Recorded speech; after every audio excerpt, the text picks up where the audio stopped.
Good morning बच्चों, स्वागत है आपका कार्यपत्रक 7 में और कक्षा 8 के इस वर्कशीट में विज्ञान के इस कार्यपत्रक में आज हम बात करते हैं खाद्य विषाक्तन की।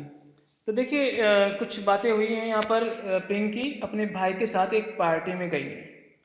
अब पार्टी में गई है तो वहाँ पर अच्छा सा खाना भी बना होगा। तो क्या हुआ, वहाँ पर उन्होंने केक, पिज्ज़ा, बर्गर, गोलगप्पे, कचौड़ी और बहुत तरह का खाना खाया।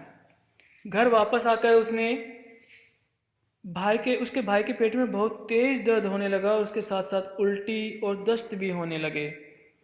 तब उसके पिताजी क्या करेंगे, डॉक्टर के पास ले जाएंगे। तो उसको अस्पताल लेकर गए, जहाँ डॉक्टर साहब ने बताया कि उसके भाई को फूड पॉइजनिंग या खाद्य विषाक्तन हो गई है। पिंकी कहने लगी, खाना तो हमें ऊर्जा देता है। आपने पढ़ा है बच्चों कि खाना जब हम खाते हैं तो हमें क्या मिलती है, ऊर्जा मिलती है। तो यह विषाक्त कैसे हो सकता है? जब खाना ही जहरीला हो जाएगा तो ये कैसे होगा? तो आज हम जानेंगे कि खाद्य विषाक्तन या फूड पॉइजनिंग क्या है। यही तो आज हमारी वर्कशीट है। तो आइए देखते हैं कि खाद्य विषाक्तन क्या है, कैसे होती है और इससे कैसे बच सकते हैं।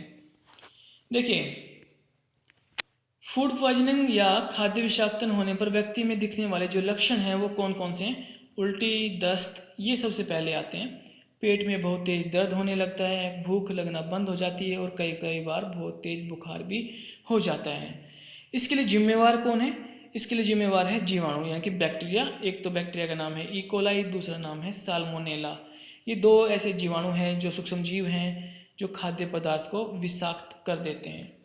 अब अगर खाद्य पदार्थ ये विषाक्त कर देते हैं तो इनसे बचने के लिए हमें क्या करना चाहिए? देखिए, ई कोलाई हमारी आंत में ही होती है, तो वहाँ पर खाना खाकर उसको अपना खुद खाती रहती है, लेकिन हमारे भोजन को नष्ट कर देती है, उसको विषाक्त बना देती है। साल्मोनेला भी ऐसा ही करता है। लेकिन इससे हम कैसे बच सकते हैं उसके बारे में बातें करते हैं।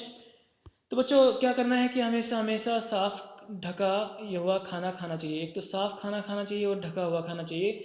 खुला खाना नहीं खाना चाहिए, क्योंकि उसमें ये बैक्टीरिया जो होते हैं, जीवाणु होते हैं, वो आराम से प्रविष्ट हो सकते हैं और उसको विषाक्त बना सकते हैं।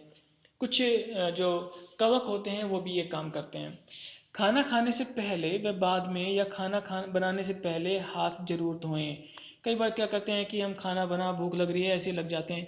बच्चों, पहले हैंड वॉश कीजिए। आपको पता है आजकल तो आप वैसे भी हैंड वॉश रखते हैं, लेकिन जब भी खाना खाएं उससे पहले एक बार हैंड वॉश जरूर कीजिए। अपने हाथ अच्छी तरह से धोएं, क्योंकि हमारे जो हाथ होते हैं वो बैक्टीरिया के लिए सबसे बड़े स्थान होते हैं। हमारे हाथों पर बहुत सारे बैक्टीरिया होते हैं।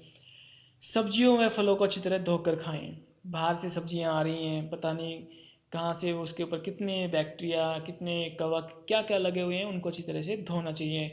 और दूसरी अगर बात है कि फिर भी अगर कुछ रह जाए तो कच्ची सब्जियों व कच्चे मांस को अच्छी तरह पका लें, क्योंकि पकाने के बाद क्या होता है कि जो उसमें सूक्ष्म जीव होते हैं वो मर जाते हैं और हमें वो खाद्य विषाक्तता नहीं करते हैं।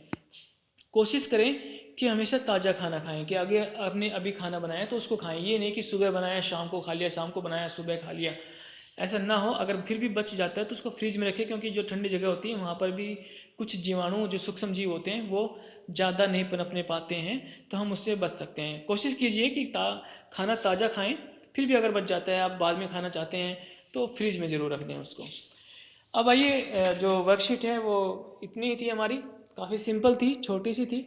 लेकिन खाद्य विषाक्तता एक बड़ी प्रॉब्लम है, खास तौर से जो बरसात का मौसम होता है और जो आज सीजन चल रहा है अभी, क्योंकि मौसम बदल रहा है, इस समय पर ये ज़्यादा होता है। तो बच्चों अपना ध्यान रखें इस तरह से। आइए हम प्रश्नों की तरफ चलते हैं कि कौन कौन से क्वेश्चन हमसे पूछे गए हैं। तो पहला प्रश्न हमारे पास है, खाद्य विषाक्तन किसे कहते हैं? तो बच्चों, सूक्ष्म जीवों के द्वारा जब हमारे भोजन में कुछ विषाक्तता पैदा हो जाती है तो उस प्रक्रिया को हम खाद्य विषाक्तन कहते हैं। सूक्ष्म जीवों द्वारा खाद्य विषाक्तन कैसे होता है? सूक्ष्म जीव क्या करते हैं कि भोजन को नष्ट कर देते हैं और उस वजह से क्या होता है कि हमारा भोजन विषाक्त हो जाता है। इसी को हम खाद्य विषाक्तन कहते हैं। तो ये सूक्ष्म जीव भोजन को नष्ट करके ऐसा करते हैं। इसके बाद में बात आती है, खाद्य विषाक्तन होने पर मनुष्य के दिखने वाले लक्षण लिखिए। तो लक्षण बच्चों आपके पास में यहाँ पर लिखे हुए हैं। कौन कौन से लक्षण हैं? सबसे पहले तो जो मैंने बताया था कि जो उल्टी और दस्त सबसे पहले आते हैं, फिर पेट में बहुत तेज़ दर्द होता है, भूख नहीं लगती है और कई बार बहुत तेज़ बुखार भी हो जाता है। तो यहाँ पर 5 लक्षण दिए गए हैं, आप यहाँ से लिख सकते हैं। इसके बाद में जो अगला क्वेश्चन है वो हमारे पास में आएगा, दो सूक्ष्म जीवों के नाम लिखिए जो खाद्य विषाक्त के कारक हैं। दो सूक्ष्म जीवों के नाम लिखने हैं, तो दो सूक्ष्म जीवों के नाम हमें यहाँ पर दिए हुए हैं। एक तो है ई कोलाई और दूसरा है साल्मोनेला।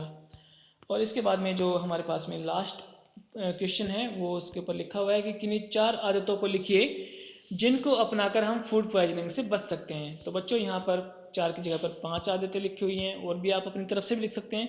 अपनी तरफ से 1-2 पॉइंट हमेशा लिखें साइंस में, तो आपका जो बौद्धिक विकास है वो भी अच्छा होगा।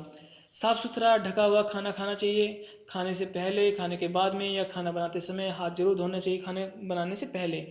सब्जियों में फलों को अच्छी तरह धोकर खाएं। कच्ची सब्जियों और मांस को अच्छी तरह से पकाना चाहिए, और कोशिश करें कि हमेशा ताज़ा खाना खाएं, और अगर बच भी जाता है तो उसको फ्रीज में रखें ताकि आप दोबारा खाने लायक वो बच जाए। तो बच्चों ये आज की वर्कशीट थी आपकी। इसके बाद में कोविड-19 से आपको लड़ना है, तो इस लड़ाई में सुरक्षित रहें। अपने चेहरे पर मास्क लगा के रखें हमेशा। भीड़ वाली स्थान पर तभी जाएं जब बहुत ही आवश्यक हो, नहीं तो बच्चों को तो जाना ही नहीं चाहिए। ऑनलाइन पढ़ाई हो रही है तो आप यहाँ से घर बैठ के कर सकते हैं। तो बच्चों ये आज की वर्कशीट है। Take care, bye bye.